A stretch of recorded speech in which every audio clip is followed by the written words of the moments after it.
Coming up, how has cancel culture ruined real connections in our workplaces, where every conversation feels like it's a minefield? We're going to dive into that and then what you can do about it. Let's go.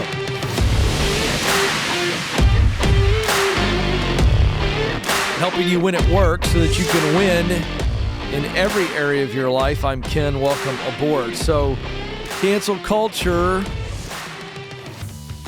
it's everywhere because it had started in the media and it became such a thing, and then it moved into social media. And then as we watched public figures go through this seeming ostracization, and you've been banished to a corner of shame, as just regular individuals who aren't in the news every day, and everybody doesn't know our name, and we're watching all of this, and you can't see all of this happen without having some sense of concern that may even border on fear, that if you were to say something in a weak moment, or say something that sounded one way and you didn't mean it that way, and we've all fallen victim to that, right? Where we've said something with a tone and we didn't mean it that way, or we actually said something and it came across one way, we didn't mean it that way. But whatever the circumstance is, when you see what has happened in our country on social media, it happens right in front of you, in the media, you start to go, this could happen to me. I could be seen as a jerk or unpleasant person. I might get punished at work or even fired. Now, why are we in this situation? Because never before have we seen people have so much freedom without consequence to share how offended they are.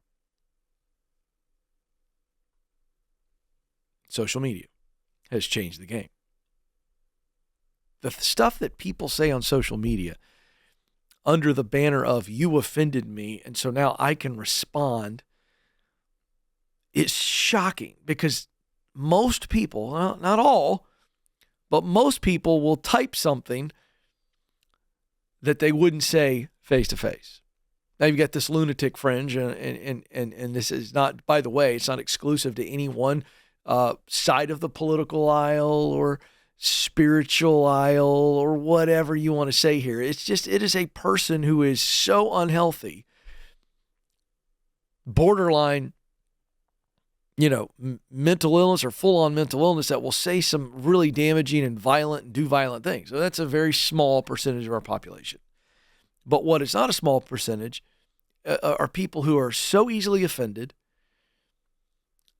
and they will take it out on you and seek to, you ready for this? Punish you. Straight up punish you. So that's where we sit. So here's a question for you, the audience, watching and listening. I just want you to answer it for yourself where you are as you listen or watch. Do you believe that casual conversation at work, in the office, has become a minefield? Now, some of you may go, I don't think so, Ken. And that's going to be a great marker that you are in a very healthy culture. You might be not only in a healthy culture, you might be surrounded by people that share a lot of values. That's fantastic. Okay. I think the numbers say that it is true. Now, this is a 2019 survey. So imagine, this is 4 years ago. This study, 63% of U.S. employees, regardless of gender or seniority, feel they cannot share an idea, opinion, or concern at work. Now, this has some context to it, but it is very relevant to what we're talking about. The context here is they don't feel like they could speak up in a meeting, so they're not, they don't feel seen or heard, and that's a problem. That's not healthy. Okay. But it's also any old opinion about anything in life, because watch, the number one reason why 63% of employees felt like they couldn't share something at work, they didn't want to seem combative. Now, a person who says, I don't speak up because I don't want to seem combative is probably a person that wouldn't come across as combative. Here's what I know. I'm a recovering confrontationalist. I like confrontation. I think it's healthy. I think it needs to be done the right way. And when I'm off, I'll admit it. All right. But my point is this. I rarely am worried about coming across as confrontational or combative because I like a good old, let's have a good, in a meeting, I disagree and I want to watch myself and guard myself, and I have a lot of areas to grow here, and I am raw around the edges. Let me just tell you, folks, I'm an intense dude. Sometimes it's I don't say it the right way. My point is this. A person who is worried about coming across as combative is rarely going to come across as combative. So what does that tell me? What that tells me is that the workplace has become a bubble where people are afraid of stepping on someone's toes on any comment. No one wants to be the jerk. Even the jerk doesn't want to be a jerk. You realize this? They don't want to be a jerk. They're not in a healthy place, and therefore they are hurting and they hurt people. But they don't want to do this. And you who are not hurting, you certainly don't want to hurt others. All right. So now we take in the cancel culture where you're sitting around having a conversation. Someone else lobs a conversation point in. It may be about a social issue, maybe about a political candidate. It may be about whatever. A television show, a movie. You start talking about the character, the nuances, or there's a problem, there's a social, and all of a sudden everybody starts to get really nervous. Why? Because we are afraid of offending someone. Not because we are in any way being untoward, but we just don't know what anybody's going to say or do. They can look you right in the eye, smile at you, and then go behind your back and go, they said something that offended me. Cancel culture has created this license to punish someone over something that they said. So it leaves us with two options in the workplace. The first option is we withdraw. I go in, I do my job, I don't interact with anybody beyond what is A to B to C to D. I don't involve myself in any water cooler or cafeteria conversations or hanging out in the hallway. I just withdraw because I don't want to put myself in that position. The second option is we withdraw into small cliques of like-minded people. So both of these on the surface are safe, right?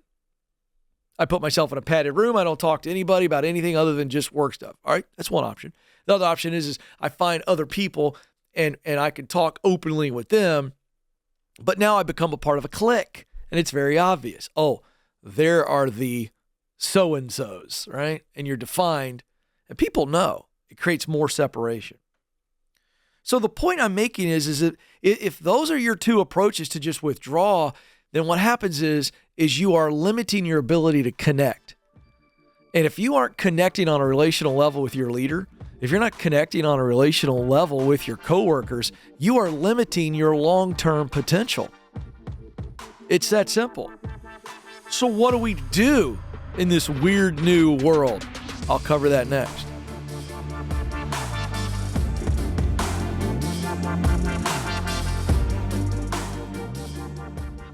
Do you know what you were born to do? In order to get hired at a job you love, you need to get clear on your talent, passion, and mission. That's why our team created the Career Clarity Guide. In just a few minutes, this free tool will walk you through a process to discover what you do best, that's your talent, the work you love to do, that's your passion, and the results that matter to you, your mission. Then you'll feel more confident throughout the job search process. To get started, go to kencoleman.com/clarity.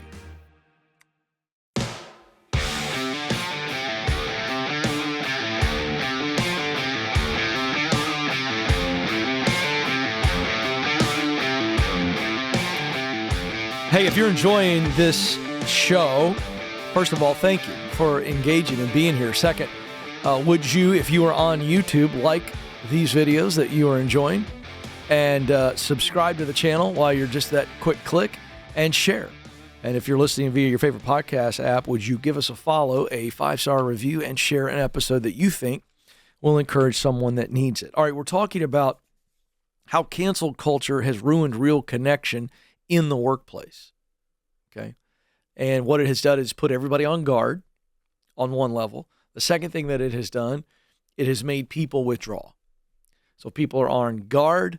They're not truly connecting. They're just constantly, oh, I don't want to step on a landmine. And then they are withdrawing individually and isolating themselves, or they are withdrawing to cliques. And I've never been in an organization like that where I had to choose. I will tell you, one of the blessings of working at Ramsey Solutions is that we have a lot of like-minded people that even if we disagree on something politically or theologically or something like that would be sticky, what's interesting is we're all connected to the mission. So it's really easy, and we're going to get to this in a second, about how you can connect with coworkers that you may disagree with on a lot of things, and therefore not isolate yourself individually or isolate yourself into a clique. So what do we do? First, there's a sense here that I think you're going to have to be courageous. In other words, be brave and say, you know what? I'm going to pursue connection and relationship. And I'm not saying you got to be BFFs, but I'm going to pursue connection and then relationship with my leader and my coworkers. I'm going to put myself out there knowing that it may not go the way that I would like. It might be a winding path. It might fall flat on its face, but I'm going to be brave enough to put myself out there. And make no mistake, I'm using the word brave and courage on purpose because this is a form of relationship risk. Just like it's risky to ask a person out on a date. Are they going to say yes? Are they going to say no? This is risky to put yourself out there. But the way that you do this is you begin to carve, and I'm going to use, this is going to sound violent. It's not, but I'm going to use a machete like you're in the jungle and there is no path. And we're just cutting through all the underbrush and we're creating a path forward. And the way that we do that is conversationally. Look for opportunities to connect.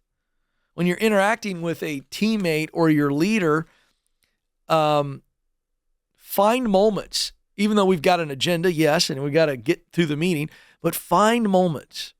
Look for moments to interject a question about them personally.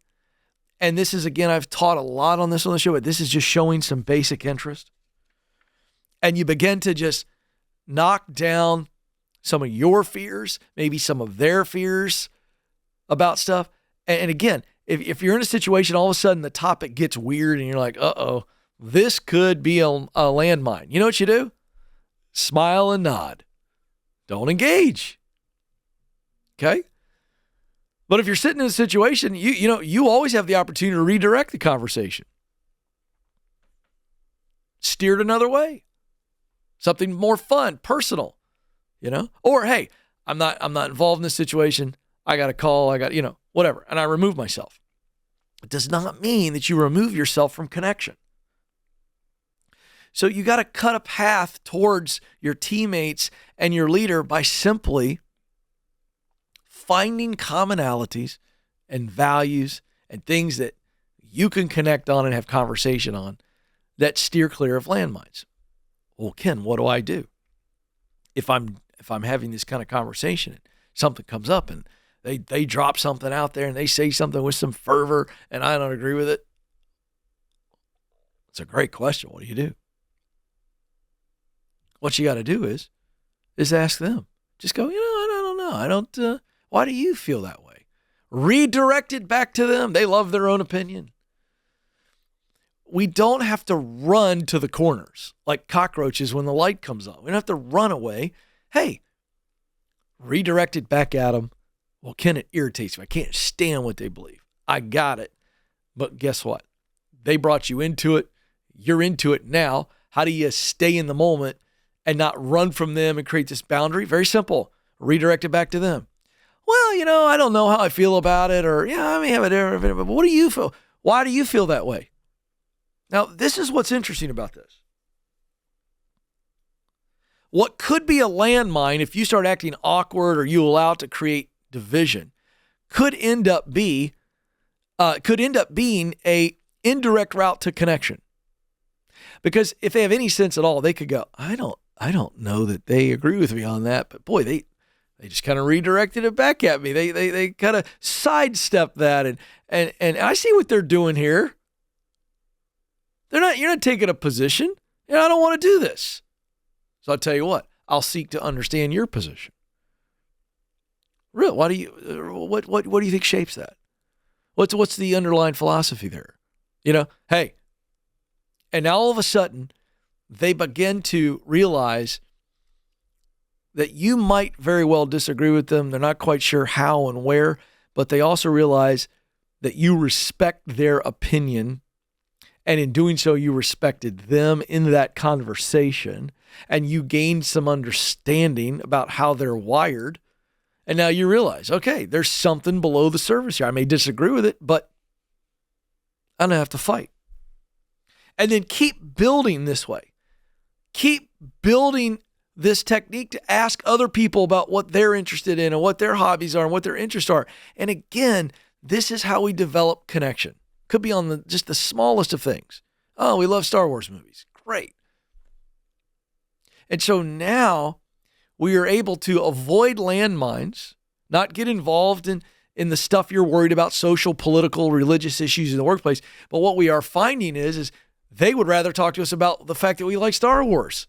And all of a sudden, this fear of connecting and conversating because you're worried about stepping on landmines, you go, oh, this is pretty easy. I can kind of sashay between the landmines with some confidence.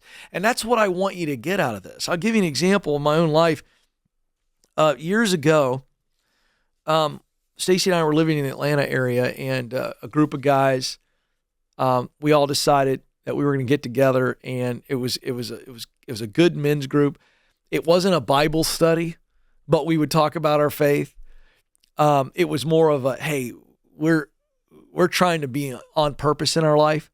We were all in similar areas of life as far as age, and we're like, let's just get together. And we would go to this local restaurant, and we would have some food and beverage, and we would have intentional discussions.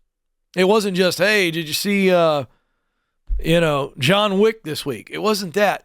And sometimes it would be faith-based. It would be philosophical. It would be, well, what happened was this one guy in the group who he had a very different set of beliefs than most of us, and absolutely confrontational and loved to provoke.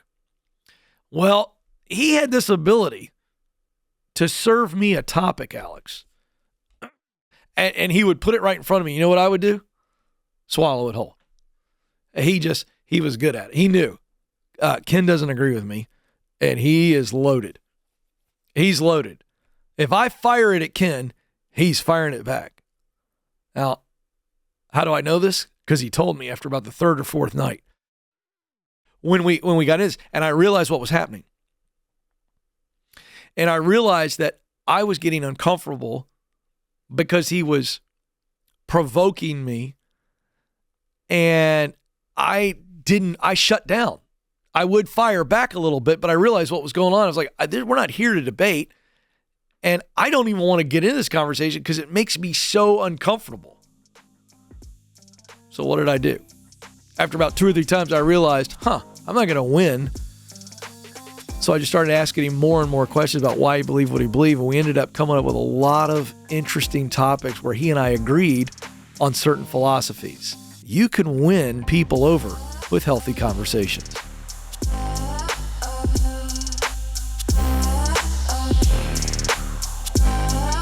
Are you wondering if you should leave your current job or stay put? You're not alone. That's why we created the Should I Quit My Job quiz. In just 5 minutes or less, this quiz will help you determine if you're at the right company and if you're in the right role. If you need to make a move, you'll even get practical next steps to keep you moving forward. Listen, stuck is a choice, and life is too short not to do what you were created to do. To take the quiz, go to kencoleman.com/quiz.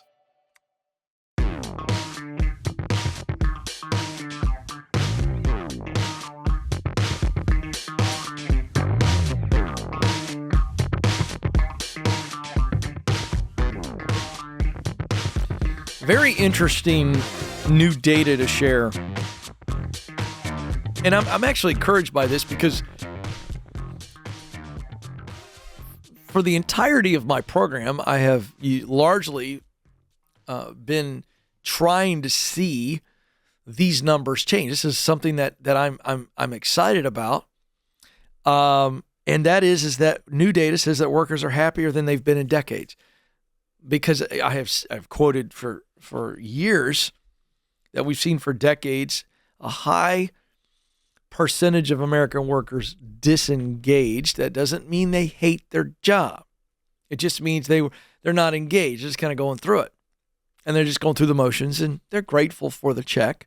So they're not in a place of rage or anger or anything. It's just that's the way they view work. And sadly, most people around the world see work as something I got to do. I don't have to love it. I just, if I can make a good living and I'm not miserable, fine. That's what most people have as it relates to an expectation for their job. All right. Well, so this is very interesting. Job satisfaction, I think this is a key word, satisfaction. Job satisfaction hit a 36-year high in 2022. And the study revealed that there were two effects of the tight pandemic labor market that is driving job satisfaction.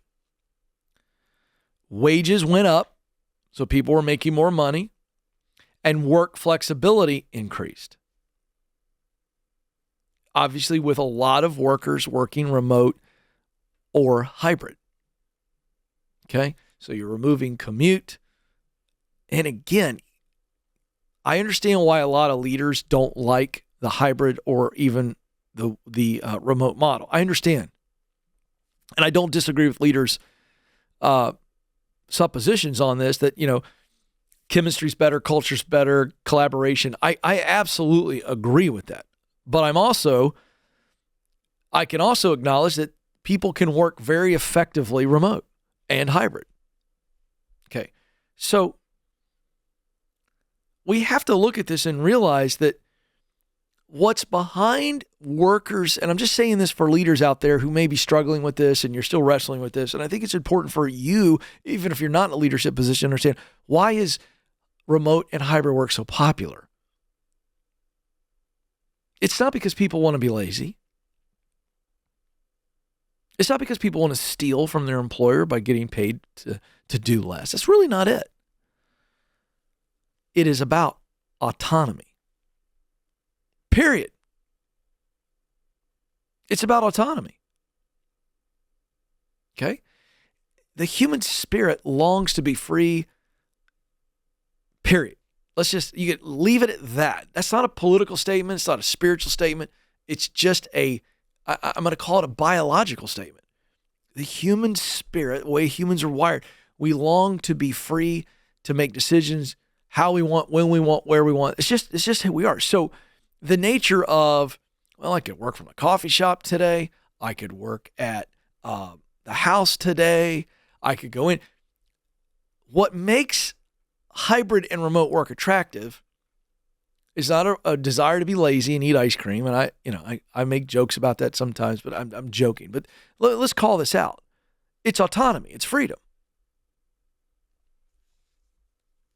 Last year, 62.3% of U.S. workers said they were satisfied with their jobs. This is an all-time high. That's the number. That's up from 60% in 2021 and 56% in 2020. So when you look at data like this all the time, let me just tell you, and I'm no data expert, but I look at enough data to tell you that when something goes from in 2020, only 56% of U.S. workers were satisfied with their jobs, and it jumps up to 62%, that is a large number. That 6%, when you look at it that way, doesn't seem like a lot, but that's a lot, okay? Because we're talking about millions of people. So you can just look at that graph right there. Now, I guess since they've been measuring it, so you look at 2010, and this is coming out of a prolonged recession, it was down in the 40s. Now, who are the happiest people when they looked at this?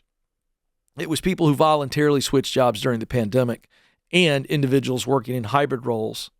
And again, hybrid work, some in the office, some remote. Interesting that men's satisfaction with their job was higher than women in all 26 aspects of work. They looked at 26. I don't have time to go through all 26 aspects but you can look at a few right there. Sick day policy, bonus plan, mental health benefit. If you're watching, you can see this. Communication channels, promotion policy. So that's just a few of the 26 aspects of work that they then polled to go, okay, where's your satisfaction? Here's what scored the highest for everybody when they said, my satisfaction level in these aspects, and these were the most popular. Commutes. And again, that's because, you're seeing a lot of remote here. People going, I'm not driving anymore, baby. I'm saving gas. I don't have to get in the rat race. Then you saw people happy and satisfied with their coworkers. I thought this was a very positive sign. The physical environment of their workplace and job security. Those were the aspects that scored the highest on satisfaction. The study was done by an organization called the Conference Board, and their senior economists are predicting that we will, as a U.S. economy, enter into a short, shallow recession later this year. And I agree with that based on everything I'm reading, for whatever that's worth. And I've been saying on this program that I think that's what's going to happen. I also think that when we look back at this year, we're going to find that right now, as we sit here moving into the summer, that we're probably in a technical recession now. It's just not big and bad and ugly. They are predicting also that unemployment will rise to 4.4% in the first quarter of next year, 2024. We are at 3.6 or 7% right now off the latest number, somewhere in that range. Again, crazy low unemployment. All right, so predictions are unemployment is going to jump into the 4s. Again, that is not a horrific number, but certainly something that the Fed is trying to do to cool the economy. However, anytime I mention things like this, I don't ever want to unintentionally be this fearmonger and play on your emotions. So let me also say, hear me loud and clear, while unemployment has ticked up a bit and jobless claims has ticked up a bit as we looked at the May jobs report, here's what also happened. We saw the economy create over 300,000 new jobs. So the opportunity to work is there. It's everywhere. Now, of the 26 aspects that I talked about, that I mentioned earlier, the biggest year-over-year increase in satisfaction came from the work-life balance aspect and workload. Now, this is they surveyed this, and so this was going on in 2022, and now the surveys have come out. The question is, has that changed? Because you've had a lot of employers reverse the remote policy. I mentioned, I believe it was on yesterday's show, that if you looked at LinkedIn's job postings, the remote-only postings have dropped dramatically. And a lot of companies, even the big tech companies who led the way on we're going to extend remote work, they're now saying you got to come back in, certainly at a hybrid level at the minimum. So the question becomes, will workers' views change as many of these remote workers or hybrid workers are forced to come back? How will they feel about the in-person or toughened requirements if we do go into a recession and we see more layoffs, which is inevitable when you get into a recession, no matter how big, bad, ugly, or small and nondescript it is, it'll happen. So here's why we share all of this. Satisfaction should not be based on just my location and how I'm doing the work. Satisfaction ought to be about the work itself and the environment you're in, how you're treated. Pay attention to that.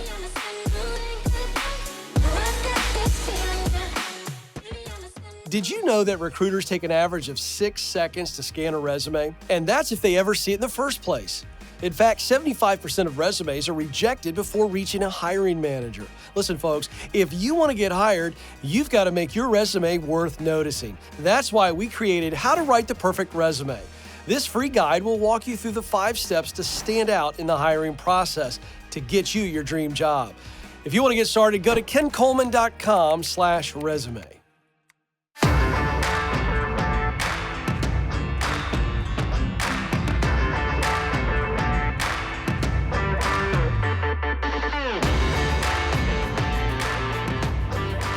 Parents, I don't think you mean to be this way, but you've got to stop with the helicopter oversight. Oh my gosh. Headline right here in my hands. A recruiter says some parents are lurking on Zoom job interviews with Gen Z applicants. I mean, it's a fun question, just an interaction. I know I don't get to hear back from you. I guess you can fire away in the comments on YouTube.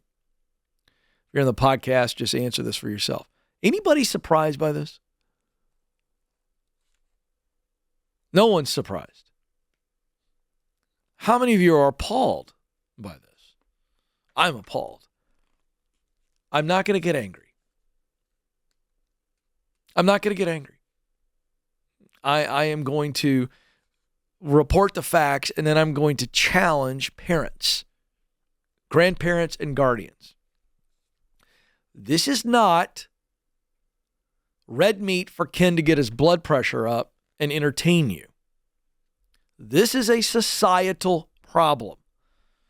Shauna Lake is the recruiter that the headline is referring to. She is a recruiter and career coach in Zionsville, Indiana, and she told the Wall Street Journal that she has seen with her own eyes. I've got this mental image right now that I'm having a hard time getting past, right? She has seen with her own eyes parents lurking in the background of the screen while their children are conducting an interview. They are being interviewed, and it's like,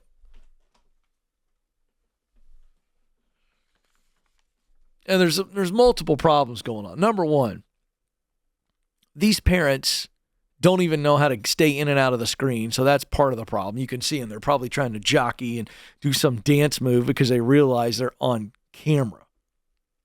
That's the first problem. It's bad enough that you're lurking, but that you don't have enough common sense to stay out of the range of the camera. I mean, we got two problems. If you're gonna lurk, how about staying completely behind the computer? Right, Nathan? I mean, I don't know how this happens. Oh, I think I'm gonna tiptoe around. Let me see if they can see me. Oh, they saw me. This is like a comedy of errors. All right. Forget that. The bigger problem is that you're hanging out there anyway.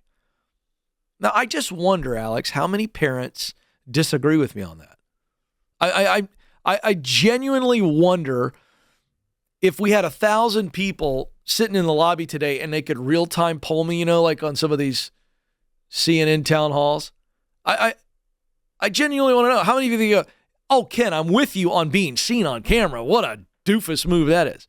But I wonder how many go, what's the problem with me being in the room as long as I'm not on camera? I'm just curious. But it actually gets worse. Those that have been seen on the camera are not the worst offenders. Shauna Lake goes on to say to the Wall Street Journal, you'll sometimes even hear them talk, whispering, say this, ask about this. And then some candidates will call and say, post-interview, follow-up, hey, my mom doesn't think it's a good idea.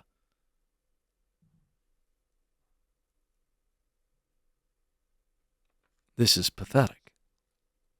This is raising babies, not adults. You have a 20-something-year-old baby.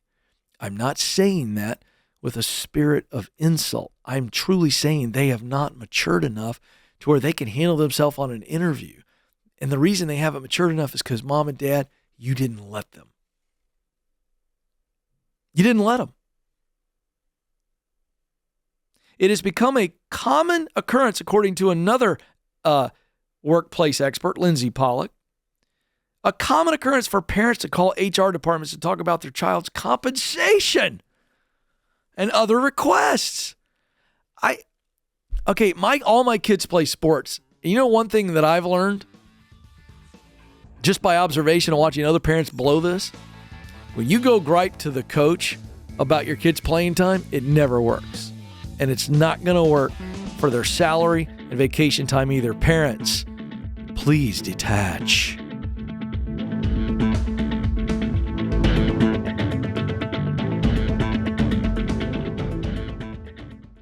According to Glassdoor, the average job offer attracts over 250 applicants. If you've made it to the interview, you've already made a great impression. So now is the time to showcase how you are the best choice for the role. That's why we created How to Win the Interview. This free guide will walk you through the 5 strategies to help you stand out amongst the competition.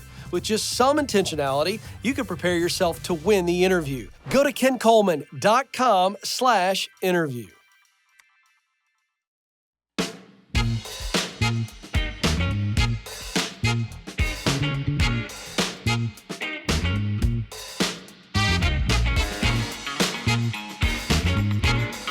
You were created to fill a unique role in your work, through your work. And that means you are needed. You're really valuable. I promise. I don't care what anybody's told you or what you've believed about yourself for a long time. You really do have value because you were created to fill a unique role. And that means you must do it. And so anybody listening and watching right now, and you fall in the category, and I'm going to talk to your emotion that is surrounding your work life right now. You are unhappy. You are unsure of your direction, or you are unfulfilled in the type of work that you're doing now. You long for something else. You know what it is. My Get Clear assessment is for you. This is a 15-minute assessment where we ask you questions about yourself, and if you answer honestly, you're going to get a wonderful, wonderful snapshot of who you really are, true self-awareness, which will lead to confidence and then direction. So awareness, confidence, and direction. That's what this assessment gives you. How? Because we measure what you're best at doing. That's talent. We measure the type of work you love to do. We call that passion. And then we measure the results that motivate you. We call that mission. Those 3 aspects, a deep dive report, and then we put it together, those top answers, top results, in a purpose statement, which becomes the ultimate job description for you and gives you clarity and confidence and courage. It's called the Get Clear Assessment. Tens of thousands of people have gone through it. You can get it at kencoleman.com/assessment, kencoleman.com/assessment. All right, let's get to the phones. Kelly is ready to get coached up. She's calling us from Orange County, California. Kelly, you're on the Ken Coleman Show. How can I help? Hi, Ken. Thank you for taking my call, and thank you for all the help that you've given me and everybody else. I really enjoy listening to the show. Thank you. I'm struggling right now with whether or not I should be searching for a new job, leaving my job. I have a lot of things that I love about my job, but some things that I don't. And I'm on the crux of possibly, definitely having a second interview at a place that I'm interested in. And I just wonder sometimes if I'm running away from a job or running into a new opportunity for growth and honestly pedal to the metal kind of situation. Kelly, you have tremendous maturity and perspective right now. I love the way you pose the question. Am I running away from a job or am I running to something? So let's just break it down. I think you have the answers, and I hope I can dissect and help you see what you think the answer is. So what do you love about or like about the current job? I like a lot of the people that I work with. I don't like everyone I work with, but Right. I like a lot of the people that I work with. I work at a private Christian high school, Okay. and I've been there for 12 years. Okay. I just finished my 12th year. So I've been there a long time. I know a lot of things. A lot of people have kind of that institutional knowledge, elevated, I just know a lot of sure. things. I've seen a lot of growth and all that. And I do work as an executive assistant, office manager. So people come to me for everything. What else? The other thing, I love that my husband works there. We work opposite schedules. So sometimes during the week, that's kind of the only time we see each other is for 20 minutes or so at school. Yeah. So that's kind of nice. What else? The other thing is the pay. Well, actually, the flexibility is something that's super important to me. Just if you need time off, you need to flex time a little bit. That kind of stuff is a huge deal. I'm kind of running out of things. Hey, Kelly, that's okay. Like I want the honest answer, and I thought we were towards the end of the list, but I wanted to make sure. Okay, good. Okay. The pay's good. It's not amazing, but it's good. It's good. Sure. So we like the people. The pay is fair, and we like the flexibility. All right. Right. Okay, great. Now, do you have an alternative idea that has led you to apply at this other company? This is something you go, this is the kind of work I want to do. And does that align with the position that you're interviewing for? I haven't looked at what other kind of work I'd like to do. In the stage of life I'm in my mid-50s, and I would like to stay in this industry and stay in this type of work because I know that it can provide a good living.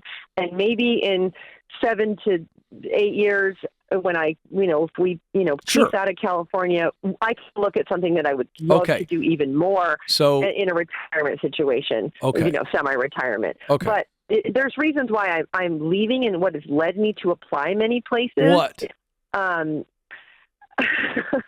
I have a very toxic boss. And there's been a huge, I would say huge in the last 3 years, a very huge shift in the culture of the workplace. Okay, good. And we kind of veil it all under Christian ministry. Mm-hmm. And I see the ugly side of that, veiling the ugly behavior, shroud it in the Bible verse and it's all okay. What effect is that having? What effect are those changes and is that boss having on you? Real here. Sometimes I feel like a faker because I see the behavior acted out on other people and the way he treats other people. And I feel a bit complacent. Like I don't feel like I can go to HR. I don't trust that person. I don't want to jeopardize my job or my husband's job. Yeah. I've seen retribution happen, for people who, or people get kind of marginalized because they, not whistle blew, but, told on someone. And a few months ago, that toxic behavior that I've seen put on everybody else, but it was never directed at me, was unleashed on me for a period. I had plenty of counsel and friends and spouse, and I moved past it, but it's what prompted me to start applying places. Good. Okay. People, everybody that I told was like, you can do better, you can make more, you can. And it started me looking. I've had a lot of, I have a couple of first level phone interviews, a lot of no thank yous, or we're moving another direction. Mm-hmm. I thought they went well, and then I would get, that response. But then when I was just about to put the job search down because I thought maybe this isn't the best time, let's just go back to working let's move on. I got a first interview and then I got a call for a second interview. And that's where I'm at. I'm between the first and the second. Yeah. And now I'm thinking, oh my gosh, if I get in front of these people and they offer me the job, because a lot of people have told me in a very complimentary way, once you get in front of someone, they're going to offer you the position. That's so I'm going to address your question. Okay. Because I think it's the right question. Am I running away from something or am I running to something? That's essentially what you said. Yes. And to me, the verdict is in. So it's a no-brainer. I'll tell you that in a second. But we've only got a minute and a half. I just want to know in 20 seconds. Okay. If they offered you the job, what would your heart tell you? You already know. Gosh. You already know. So stop trying to edit the answer. Go ahead and tell me, what is the answer? My heart's pulling me to stay where I am. Why? Quickly, tell me. I got about 50 seconds. I got to land the plane. Okay. What is it? I like the people that I work with. Yeah. I like seeing my husband. Yeah. But I want more money and I want to get away from that boss. Yeah, I'm going to challenge you here. I think your head is telling you that. That's not your heart message. I think your heart feels like a hypocrite because you aren't standing up to the problem. And I would validate you that you are not running away. I think you are actually making the right decision for you. This is going to only get worse because you can't change it. You know you can't change it. You don't trust the situation. You don't want to harm your husband. This is a smart decision for you professionally. It is a smart decision for you emotionally and relationally. I would hold your head high. I think you're worried about those nice people resenting you because you leave them behind, but that's not on you. Do what's best for you. This is the Ken Coleman Show. Thanks for listening to the Ken Coleman Show. For more, you can find the show on demand wherever you listen to podcasts and watch the show on YouTube. You can also find Ken across all social media by following @Ken Coleman.